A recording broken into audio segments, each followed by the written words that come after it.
Whenever we're asked to simplify a fraction, the first thing we want to do is to factor the numerator and the denominator. So as I'm looking at this numerator, it looks to me like I want to take out a greatest common factor.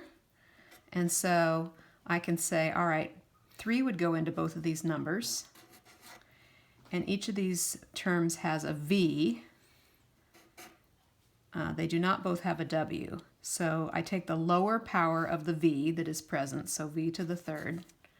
I'm going to factor that out of each of these terms. So 3v to the third divided by 3v to the third would be 1. And then minus 9 divided by 3 would be 3. That leaves me with v squared w. All right, in the denominator, there's just one term, and so I want to see if I can factor out 3v to the third from the denominator, and it looks like I can. So that would leave me with 2vx. And so the 3v to the third in the numerator and denominator will cancel out. And so this is as simple as it gets. 1 minus 3v squared w on top over 2vx in the denominator. Let's look at a second example.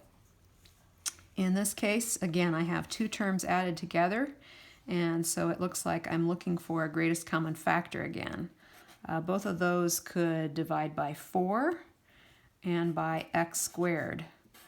And when I take that out, there remains a 1 plus 3x to the third y.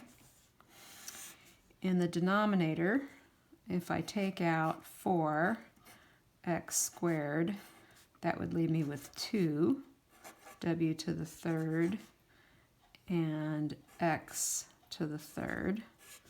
And so the 4x squareds will cancel.